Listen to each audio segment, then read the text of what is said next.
The morning sun filtered through the tall windows of Buckingham Palace, casting long shadows across the marble floors. James Harrison had been a royal guard for 12 years. He knew every corner, every routine, and every face that belonged within these historic walls. He stood at his post near the East Gallery, his red uniform pristine, his expression neutral as trained, but his eyes never stopped moving, never stopped watching. It was a Tuesday, which meant the palace was quieter than usual. The Queen had traveled to Scotland for a private engagement, leaving behind a skeleton crew of staff to maintain the residence. James had worked these quiet days before. They were usually uneventful. It's almost peaceful compared to the chaos of state dinners and public ceremonies. Around 10 in the morning, he noticed Camilla Parker, one of the senior household staff members, walking through the corridor with purpose. She had been with the royal household for nearly 8 years, always professional, always appropriate. She carried a silver tea tray, which was normal for this time of day. James nodded respectfully as she passed, and she returned the gesture with a polite smile. But something felt different today. James couldn't quite place it, but his instincts, honed by years of security training, whispered that something was off. Camilla seemed nervous, her movements slightly rushed, her eyes darting around more than usual. He told himself he was being paranoid. After all, everyone had off days. 20 minutes later, James heard the soft click of a door opening down the hall. It was the Queen's private study, a room that housed some of the most valuable personal items in the entire palace. His heart rate quickened. Only a handful of people had authorized access to that room, and even then, it was rarely opened when the Queen was away. He moved quietly toward the study, his training taking over. The palace had protocols for everything, and unauthorized access to the Queen's private chambers was a serious breach. As he approached, he could hear movement inside, the subtle sound of drawers being opened, the rustle of fabric, the clink of metal against metal. James positioned himself just outside the doorway, listening. His hand rested near his radio, ready to call for backup if needed. Through the partially opened door, he could see Camilla standing before an ornate mahogany cabinet. The cabinet was unlocked, its doors open, revealing shelves lined with velvet boxes and decorative items. These were the Queen's personal heirlooms, pieces that had been in the royal family for generations. Camilla reached for a jeweled brooch, one that James recognized from official photographs.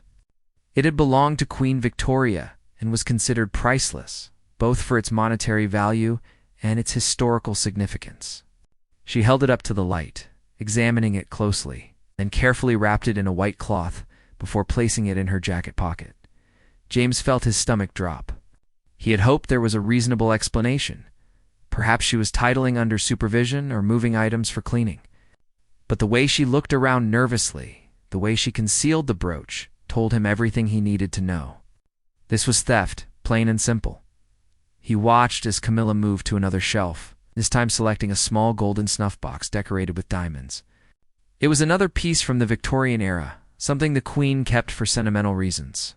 Camilla's hands trembled slightly as she wrapped this piece as well, tucking it into her other pocket. James had seen enough. He stepped into the doorway, his voice firm but controlled. "Miss Parker, please step away from the cabinet." Camilla spun around, her face draining of color. The cloth she had been holding fell to the floor. For a moment, neither of them moved. The silence in the room was deafening, broken only by the ticking of an antique clock on the wall. "James, I can explain," Camilla stammered, her voice shaking. She took a step back, her hands moving instinctively to her pockets as if to hide what she had taken. "This isn't what it looks like. I need you to remove the items from your pockets and place them on the table," James said, keeping his tone professional despite the adrenaline coursing through his veins. He had never been in a situation quite like this before. Theft within the palace was exceedingly rare. Theft by a trusted staff member was almost unheard of. Camilla's eyes filled with tears. "Please, you don't understand? I'm in trouble. I owe people money, dangerous people. They said if I didn't pay them back by Friday, they would hurt my daughter. I didn't know what else to do." James felt a pang of sympathy, but he couldn't let emotion cloud his judgment. "I understand this is difficult, but what you're doing is a serious crime. These items belong to the crown. You need to return them now, and we need to report this to the head of security." "No, please," Camilla begged, moving closer to him. "If you report this, I'll go to prison. My daughter will have no one." "Can't we just forget this happened?" "I'll put everything back. I promise I'll never do anything like this again." James shook his head. "I can't do that, Miss Parker. I took an oath to protect the royal family and their property. I'm sorry about your situation, truly I am, but there are proper channels for financial assistance. This is not the way." Camilla's expression changed from desperate to angry. "You self-righteous fool," she hissed. "Do you know how much they pay us? How hard we work for barely enough to survive while they live in unimaginable luxury. These little trinkets mean nothing to them. They have hundreds of pieces like this stored away, never worn, never appreciated. But to me, they could save my life." "That doesn't justify theft," James replied calmly, though her words struck a chord. He had often thought about the vast wealth contained within these walls. It's the contrast between the opulence of the palace and the modest lives of those who maintained it. But justifying theft on those grounds was a dangerous path. Camilla seemed to realize that pleading and anger weren't working. She straightened her shoulders, her jaw set. "Fine. You want to be a hero? Go ahead. But remember this moment, James Harrison. Remember that you had a choice to show mercy, and you chose rules and protocol instead." She reached into her pockets and pulled out the brooch and the snuff box, placing them roughly on a nearby table. The brooch's pin caught the light, sparkling mockingly in the tense atmosphere. James picked up his radio, his finger hovering over the call button. This was the point of no return. Once he made this call, Camilla's life would change forever. She would be arrested, prosecuted, likely imprisoned. Her daughter would indeed be without her mother, at least for a time. But what choice did he have? If he let this go, he would be betraying everything he stood for. He would be complicit in the crime. And what if Camilla came back? Took more? What if other staff members learned that theft could go unpunished? The integrity of the entire royal household would be at risk. He pressed the button on his radio. "This is Harrison in the East Wing. I need the head of security and local police to the Queen's private study immediately. We have a situation." Camilla closed her eyes, a single tear rolling down her cheek. "I hope you can live with yourself," she whispered. Within minutes, the room filled with people. Security officers, police constables, and the head of palace security. A stern woman named Margaret Thornton who had been in the service for over 30 years. She assessed the situation quickly, her experienced eyes taking in every detail. "Oh, Miss Parker, I'm placing you under arrest for theft of crown property," Margaret said formally, nodding to one of the officers who stepped forward with handcuffs. "You have the right to remain silent, but anything you do say may be used against you in court." As the officer read Camilla her rights, James stood to the side, watching the scene unfold. He felt no satisfaction, no sense of victory, just a hollow weight in his chest. He had done his duty, yes, but at what cost? A woman's life was now in ruins, and her daughter would suffer the consequences of her mother's desperate decision. Margaret approached him once Camilla had been led away. "You did the right thing, Harrison," she said quietly. "I know it doesn't feel like it right now, but you did. These items are irreplaceable. The trust placed in us by the royal family is sacred. You upheld that trust." James nodded, but her words felt empty. He knew the protocols, understood the importance of security, but he couldn't shake the image of Camilla's tear-stained face. Her desperate plea for mercy. The rest of the day passed in a blur of statements, paperwork, and questions. James recounted what he had seen multiple times to different officials. Each telling felt worse than the last, as if he were sealing Camilla's fate with every word. By evening, when his shift finally ended, James walked out of the palace into the cool London air. The streets were busy with tourists and commuters, everyone going about their normal lives. Completely unaware of the drama that had unfolded behind those famous walls, he thought about Camilla's daughter, wondered what she was being told right now. He thought about the desperate circumstances that had driven a respectable woman to risk everything. And he thought about the system that had created such desperation in the first place. As James made his way to the tube station, He realized that this incident would stay with him for the rest of his life. It was more than just catching a thief. It was a reminder of the complicated moral landscape he navigated every day, where duty and compassion didn't always align, where doing the right thing could still feel deeply wrong. The news of Camilla Parker's arrest spread through the palace like wildfire. Officially, everyone was instructed to remain silent about the incident. By the next morning, James could feel the change in atmosphere. Staff members who usually greeted him warmly now offered only curt nods or avoided eye contact altogether. He had become an outsider in his own workplace. The guard who had turned in one of their own. In the staff dining hall, conversations would stop when he entered. He could hear whispers behind his back, feel the weight of judgment from people who had once been friendly colleagues. Some saw him as a hero who had protected the crown's treasures. Others saw him as a traitor who had destroyed a desperate woman's life, over objects that the royal family would never even miss. Margaret Thornton called him into her office 3 days after the incident. Her face was serious, but not unkind. She gestured for him to sit in the leather chair across from her desk, a desk that had probably witnessed countless difficult conversations over the decades. "I want you to know that your actions have been noted at the highest levels," she began, her fingers steepled in front of her. "The Queen herself has been informed of the incident, and she expressed her gratitude for your vigilance and integrity. You prevented a significant loss to the royal collection." James nodded, but the praise felt hollow. "Thank you, ma'am. I was just doing my job." Margaret leaned back in her chair, studying him carefully. "I've been in this position for a long time, James. I've seen good officers struggle with difficult decisions. What you did was right, but I can see it's weighing on you. That's actually a good sign. It means you're human, that you understand the gravity of your choices." "I keep thinking about her daughter," James admitted. "What's going to happen to her now?" "Social services has been involved. The girl is 16, old enough to stay with a family friend while her mother faces trial. She's not alone, if that's what worries you." Margaret paused, choosing her next words carefully. "But James, you need to understand something. Camilla Parker made her choice. You didn't force her hand. She knew the consequences when she entered that study, when she took those heirlooms. The responsibility lies with her, not with you." James wanted to believe that, but doubt gnawed at him. What will happen to her? That's for the courts to decide. Given her clean record and the circumstances, she might receive a lighter sentence, but she will face consequences. Theft of crown property is taken very seriously. Margaret leaned forward, her expression softening slightly.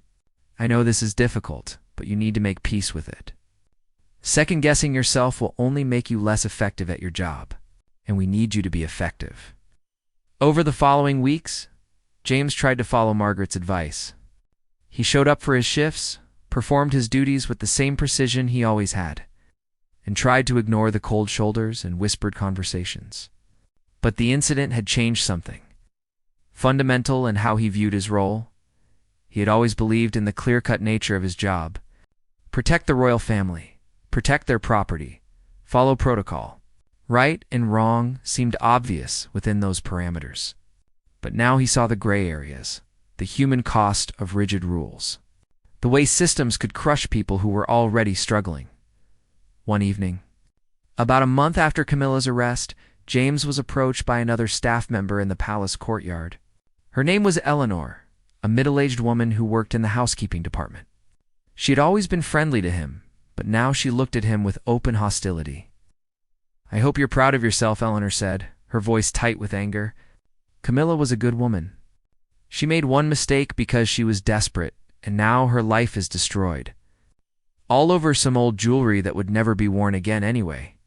James felt his defenses rise. She stole from the Queen. She betrayed the trust that was placed in her. What was I supposed to do? Look the other way?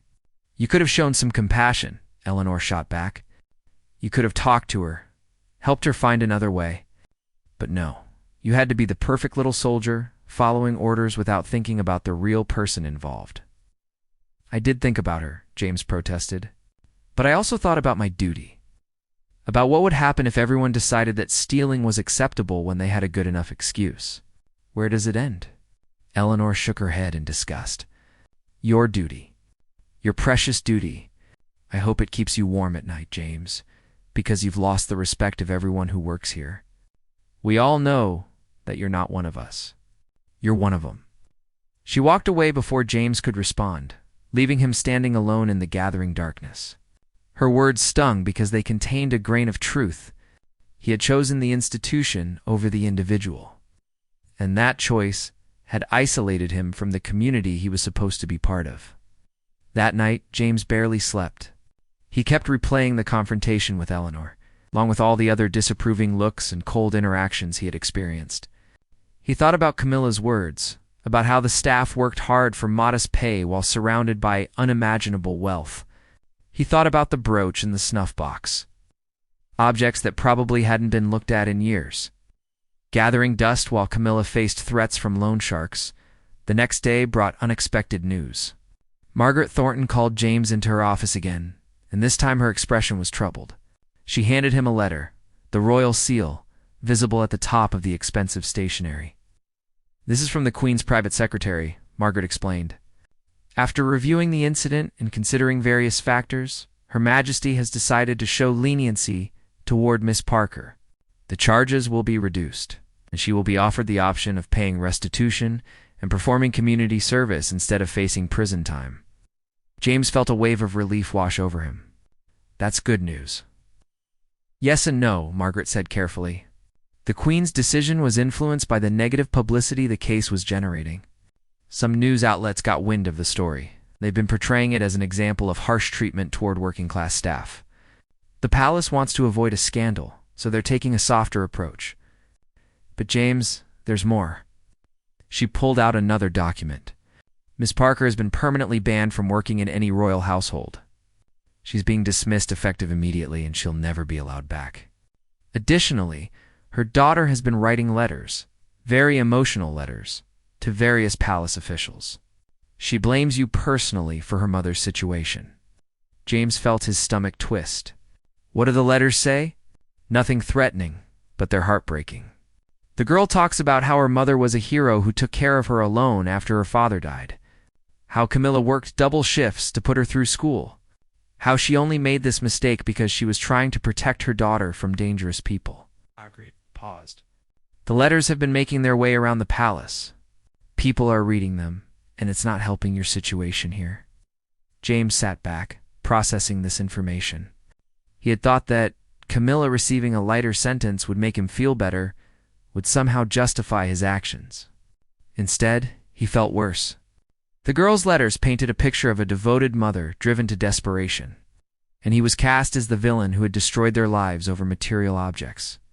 "What should I do?" he asked quietly. Margaret considered the question. "Officially, you did nothing wrong. You followed protocol perfectly. But unofficially, you need to decide what kind of man you want to be, James. You can continue as you are, doing your job by the book, maintaining that perfect record. Or you can acknowledge that this situation is more complicated than you initially thought." I don't understand what you're suggesting." "I'm not suggesting anything," Margaret said carefully. "I'm simply pointing out that you have options. The Queen has shown mercy. Perhaps you might consider doing the same in your own way, but that's entirely up to you." After leaving Margaret's office, James walked through the palace gardens, trying to clear his head. The spring flowers were in bloom, their colors bright against the manicured lawns. Tourists pressed against the gates, taking photographs. Completely unaware of the human drama playing out behind the palace walls, he thought about Eleanor's accusation that he was one of them, not one of us. He thought about Camilla's desperate face, her plea for mercy that he had denied. He thought about the daughter's letters, pouring out grief and anger to anyone who would listen. James had always believed that doing the right thing would feel right. But this felt terrible. He had upheld the law, protected valuable property, followed his training to the letter, and yet he had also contributed to the suffering of two people who were already struggling. The moral certainty he had always relied on had crumbled, leaving him in an uncomfortable space where right and wrong weren't as clear as he had always believed. That evening, James made a decision. He would reach out to someone who might be able to help him understand what Camilla had been facing, what alternatives might have existed.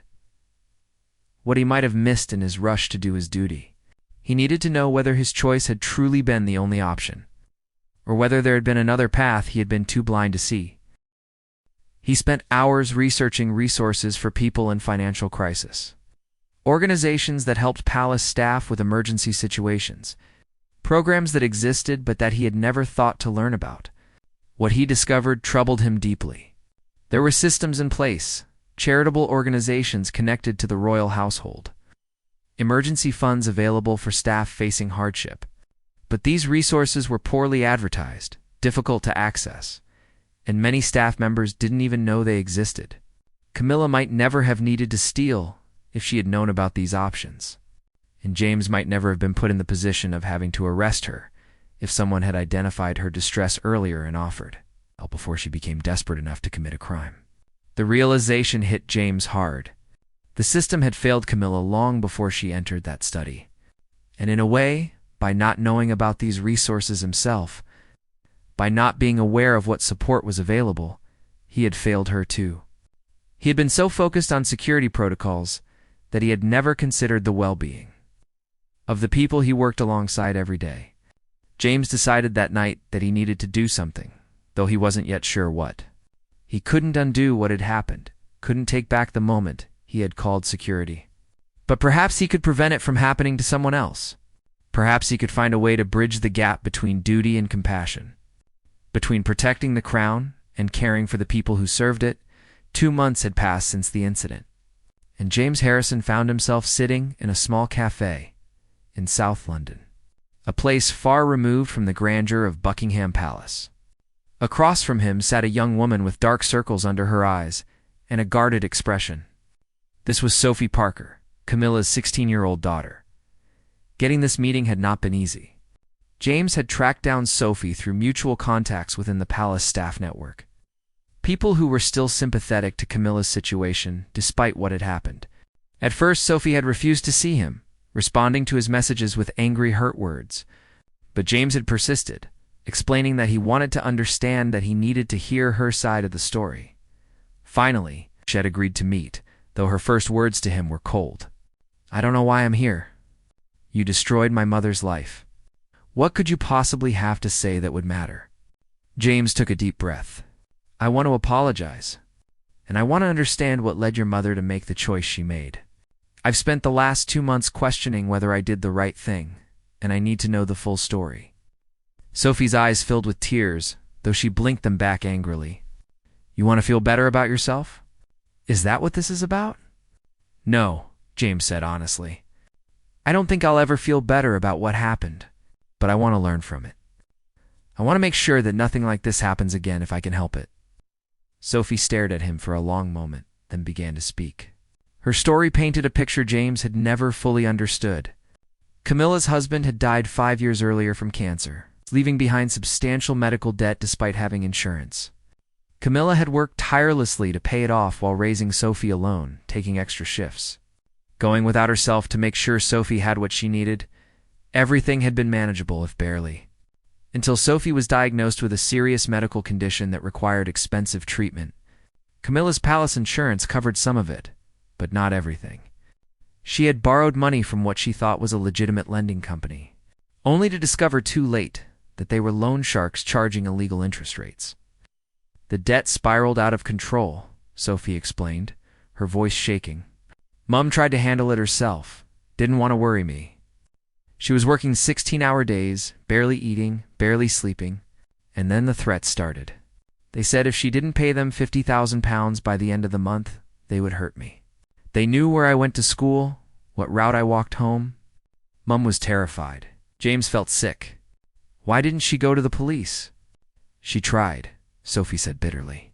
"They said they couldn't do anything without proof of actual threats, and the loan sharks were too smart to leave evidence. They told Mom to be careful, to avoid contact with them, but they didn't offer any real protection. What was she supposed to do? Just wait for them to make good on their threats. She should have come to the palace administration," James said, though even as the words left his mouth, he realized how inadequate they sounded. "There are resources, emergency funds for staff in crisis." Sophie laughed, a harsh sound with no humor in it. "Resources? Mom didn't know about any resources. She worked in housekeeping. Nobody told her about special funds or support systems. All she knew was that she had to find £50,000 or watch her daughter get hurt. So yes, she made a desperate choice. She took items that she thought wouldn't be missed.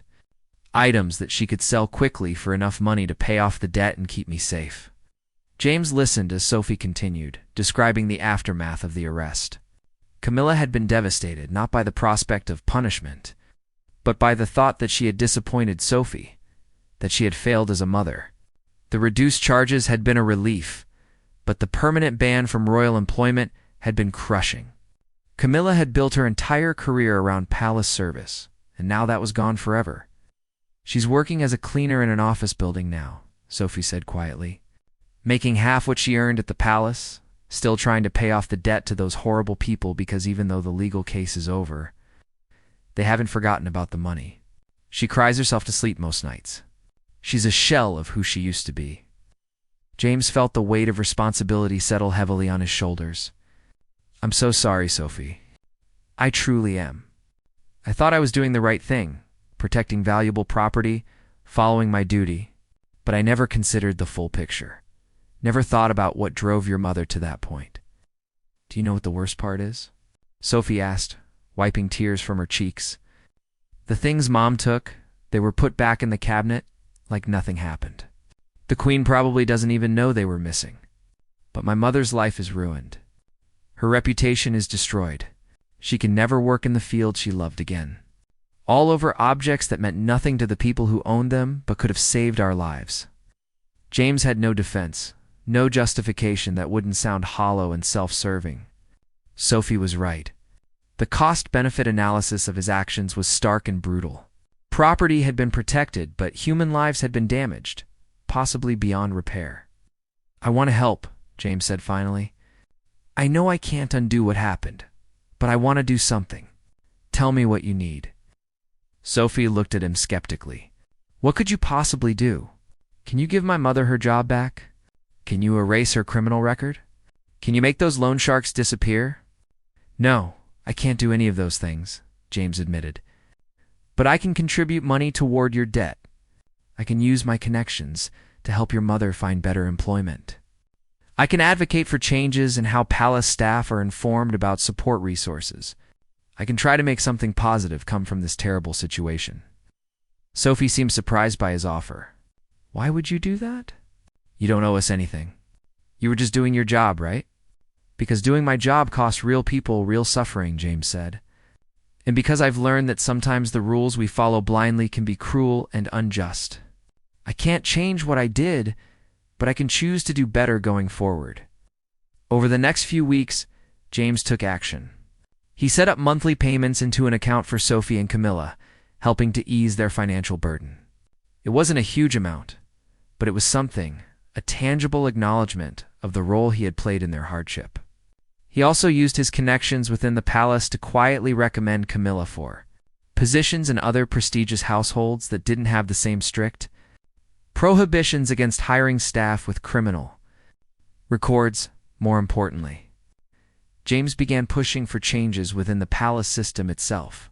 He approached Margaret Thornton with a proposal for better staff support infrastructure. He suggested regular meetings where staff could confidentially discuss financial difficulties and be connected with resources. He advocated for better communication about what help was available and how to access it. Margaret was initially skeptical. James, these systems exist already. It's not the palace's responsibility to manage staff members' personal finances. But it is our responsibility to create an environment where desperate people don't feel that theft is their only option. James countered. Camilla Parker was a loyal employee for 8 years. If she had known about the emergency funds, if there had been someone she could have talked to about her situation, she might never have entered that study. We could have prevented this, Margaret considered his words. You've changed since this incident. You're thinking differently about your role here. I'm thinking more completely about it, James corrected. I was so focused on security that I forgot about the human element. Good security isn't just about catching criminals. It's about creating conditions where people don't become criminals in the first place. To James's surprise, Margaret began to listen. She arranged meetings with senior palace administrators, and James presented his ideas. Some were dismissed, but others gained traction. A new staff welfare program was proposed, one that would provide better access to emergency funds and financial counseling. The initiative was small at first, but it was a start. James also reached out to other guards and security personnel, sharing what he had learned. He encouraged them to see their role not just as protecting property, but as protecting people, including the staff they worked alongside. Some dismissed him as having gone soft, but others understood. They had seen the aftermath of the Camilla Parker incident, the divisions it had created, the questions it had raised about how they all did their jobs. 3 months after their first meeting, James met with Sophie again. This time, there was less hostility in her expression, though the hurt was still visible. She told him that his financial help had made a real difference, allowing them to pay down the loan shark debt faster than expected. Camilla had also been offered a position at a private estate, a job that paid better than her office cleaning work and allowed her to use some of her hospitality skills again. "Mum still struggles," Sophie admitted. "She has nightmares about that day, about the police arriving, about losing everything. But she's slowly rebuilding. And James, she wanted me to tell you something. She said she forgives you. She understands you were in an impossible position, just like she was. She doesn't blame you anymore." James felt emotion well up in his chest. "I'm not sure I've forgiven myself yet." "Maybe you will in time," Sophie said gently. "Or maybe you'll carry this with you forever. But Mom said that if something good comes from what happened, if even one person gets help because you're pushing for these changes, then maybe it wasn't all for nothing." As James walked back to the palace that day, he reflected on how much had changed. He was no longer the guard who saw everything in black and white, who believed that following protocol was always sufficient. He had learned that true integrity required more than just obedience to rules. It required thinking about the consequences of those rules, advocating for change when the system was unjust, and taking personal responsibility for the harm caused by his actions. Even when those actions were technically correct, the incident with Camilla Parker had shaken his worldview, forced him to confront uncomfortable truths about duty, compassion, and the gap between them. He was a different person now, more thoughtful, more empathetic, more aware of the complex human realities that existed behind every security protocol and every rule. James knew he would never forget that morning when he caught Camilla in the Queen's study. It would always be a defining moment in his life, a reminder that doing his job perfectly wasn't the same as doing the right thing. And while he couldn't change the past, he could let it change him, shaping him into a guard who protected not just property and protocol, but human dignity as well. The palace walls had witnessed countless dramas over the centuries, stories of triumph and tragedy, of duty and betrayal. The story of Camilla Parker and James Harrison would never be recorded in official histories, would never be commemorated in portraits or plaques, but it would live on in the small changes James fought for, in the lives that might be saved by better support systems, in the more thoughtful approach to security that considered people as well as property. And perhaps, James thought, that was its own kind of legacy. A year had passed since the morning that changed everything. James Harrison stood at his usual post in the East Gallery, but he was looking at the palace through different eyes. The marble floors still gleamed, the priceless artwork still hung on the walls, and tourists still gathered outside the gates. But now James saw beyond the grandeur to the people who made it all function. The staff who polished those floors and protected those paintings, each with their own stories, struggles. In quiet desperation, the staff welfare program he had championed was now fully operational. It wasn't perfect, and it hadn't solved every problem, but it was making a difference. 3 staff members had already used the emergency fund to deal with family crises, avoiding the kind of desperation that had driven Camilla Parker to theft. Financial counselors were available on site twice a month, and awareness of these resources had spread throughout the palace community. James had also noticed a shift in how he was perceived by other staff members. The cold shoulders and whispered conversations had gradually given way to something more complex. Some still viewed him as the guard who had destroyed Camilla's career, but others had begun to see him as someone who had learned from a painful experience and was trying to make amends. Eleanor, the housekeeper who had confronted him months earlier, had actually approached him recently with a grudging admission that the new welfare program was helpful. "I still think you could have handled things differently with Camilla," she had said, "but at least you're trying to make sure it doesn't happen to anyone else. That counts for something." On this particular morning, James received an unexpected summons to Margaret Thornton's office. When he arrived, he found her sitting with a younger woman he didn't recognize. Margaret gestured for him to sit. "James, this is Rebecca Chen. She's a reporter working on a series about working conditions in Britain's most prestigious households. She's been researching the Camilla Parker case, and she wants to interview you." James felt his guard go up immediately. The palace had managed to keep the incident relatively quiet, avoiding a major scandal. A news story could change that, could bring unwanted attention and potentially damage the royal family's reputation. Rebecca must have sensed his hesitation. "I understand your concern, Mr. Harrison, but I want you to know that my story isn't about sensationalizing what happened.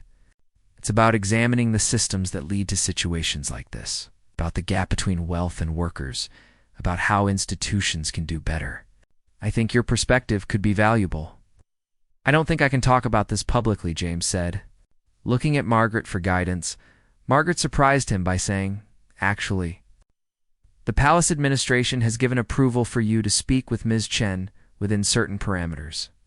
They believe that your story, particularly your efforts since the incident, could actually reflect well on the palace's commitment to staff welfare, but the decision is ultimately yours." James thought about it. Speaking publicly went against every instinct he had developed as a guard. Discretion, invisibility. Maintaining the mystery and majesty of the royal household, these were core principles of his role. But this was also an opportunity to bring attention to issues that mattered, to potentially influence other institutions to treat their workers better. "What would you want me to say?" he asked Rebecca. "I want you to tell the truth," she replied simply. "About what happened, about how you felt, about what you've learned. I've already spoken with Camilla and Sophie Parker. They've been remarkably generous in sharing their story. Camilla said that if her experience can help prevent others from facing the same desperation, then something positive can come from it." Over the next hour, James shared his story with Rebecca. He talked about the moment he caught Camilla, the impossible choice he had faced, the aftermath that had haunted him.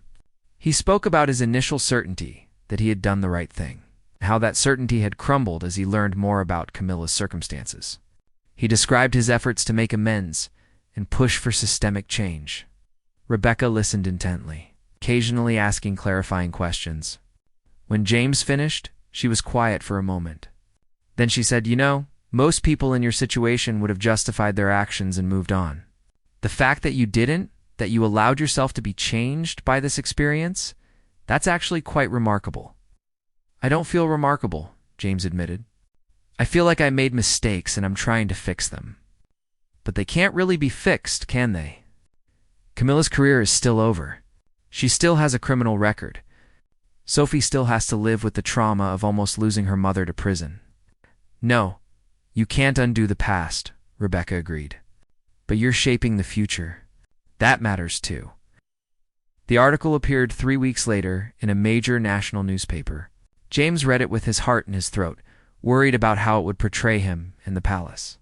But Rebecca had been true to her word.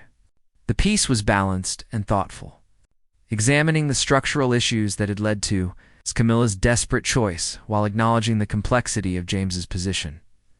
The article included interviews with Camilla and Sophie, both speaking about their ordeal and their recovery. Camilla was quoted as saying, "I made a terrible mistake, and I've paid for it. But I also made that mistake because I saw no other option. If the support systems that exist now had been available then, I might never have entered that study. I'm grateful that something positive is coming from my worst moment." Sophie was quoted too. "James Harrison could have just walked away, could have convinced himself that he was only doing his job and that Camilla's suffering was her own fault. Instead, he took responsibility for his role in what happened and worked to make things better. That takes courage." The article generated significant public discussion. Some readers criticized the palace for allowing the situation to develop in the first place, questioning why staff were paid so little and why support systems had been so inadequate. Others praised the reforms that had been implemented, holding them up as a model for other institutions. James received both criticism and praise, some calling him a cold enforcer of unjust rules, and others commending him for his subsequent actions and advocacy. More importantly, the article had practical effects. Several other prestigious households reached out to learn about the staff welfare program James had helped create. Organizations that supported working-class people in financial crisis gained new donors and volunteers. And within the palace itself, there was renewed commitment to ensuring that staff felt supported and valued. One afternoon, about a month after the article's publication, James received a personal note from the Queen's private secretary. It was brief but meaningful. Her Majesty, the note said, had read the article and appreciated James's dedication to both his duty and the well-being of palace staff. She recognized that difficult situations sometimes required difficult decisions, and she respected his efforts to learn and grow from the experience. James kept that note in his locker, a reminder that complexity and nuance were recognized even at the highest levels of the institution he served.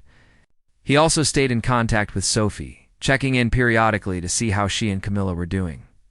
Sophie had started university, studying social work with the goal of helping families in crisis. She told James that her mother's experience had shown her how easily good people could fall through society's cracks, and she wanted to be someone who caught them before they fell too far. Camilla had settled into her new position at the private estate and was slowly rebuilding her confidence. She had paid off the loan shark debt and was working on repairing her credit. The criminal charge on her record would eventually be eligible for removal if she maintained a clean record for several more years.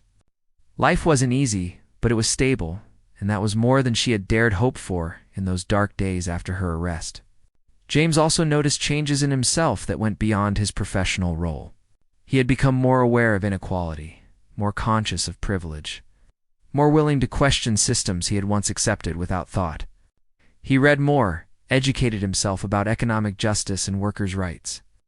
Engaged in conversations he would have avoided before, his colleagues noticed the change too. Some of the younger guards began coming to him with questions about how to handle ethically complex situations, how to balance duty with compassion. James found himself becoming a mentor, sharing the hard-won wisdom that had cost him so much to acquire. One day, James was approached by a palace staff member who was struggling with debt. The man, a maintenance worker named David, had been too embarrassed to use the official welfare program. But he had heard about James, about how he had helped Camilla's family even after the incident. "I know it's not your responsibility," David said nervously, "but I didn't know who else to talk to. I'm in trouble, and I don't want to make the same mistakes Camilla did." James sat with David for over an hour, listening to his story, connecting him with resources, helping him create a plan. It was the kind of intervention he had never made before the incident with Camilla. It's the kind of personal involvement that went beyond his official duties. But it felt right. It felt like the person he wanted to be, the guard who protected people as well as property. As James walked through the palace gardens that evening after his shift, he reflected on the year that had passed. It had been the most challenging period of his life, forcing him to confront uncomfortable truths about himself, his job, and the world he lived in. He had lost his certainty, his clear-cut sense of right and wrong. But he had gained something perhaps more valuable: wisdom, empathy, and a more nuanced understanding of justice. The palace looked different to him now. It was still beautiful, still historic, still worth protecting. But it was also a workplace, a community of people with hopes and fears and struggles, and his job was to protect all of that, not just the physical treasures, but the human dignity of everyone within these walls. James thought about Camilla often, wondering if she ever forgave him completely, or if some part of her would always resent him for the choice he had made. He thought about Sophie, studying to help others in crisis, turning her family's trauma into something purposeful. He thought about all the staff members he passed each day, each carrying their own burdens, each deserving of respect and support. The incident that had seemed so simple in the moment, a guard catching a thief, had revealed itself to be infinitely more complex. It had been a collision of desperation and duty, of economic injustice and institutional protocol, of human failing and systemic failure. There were no clean answers, no perfect resolution, only imperfect people doing their best in an imperfect world. As the sun set over London, casting golden light across the palace grounds, James made his way home. Tomorrow he would return to his post, would stand guard over treasures and traditions, perform his duties with the same dedication he always had. But he would do so with greater wisdom, with an understanding that sometimes the most important things he protected were invisible: dignity, compassion, and the possibility of redemption. The story of Camilla Parker and James Harrison had no tidy ending. Wounds had scarred but not fully healed. Mistakes had been acknowledged but not erased. Yet in the messy, complicated aftermath of that morning a year ago, both of them had found ways to grow, to contribute, to make meaning from pain. And perhaps that was enough. Perhaps that was what redemption looked like in the real world, not a dramatic reversal of fortune, but a slow, difficult process of learning, changing, and trying to do better. The palace would stand for centuries to come, witnessing countless other dramas. Countless other moments where duty and compassion collided.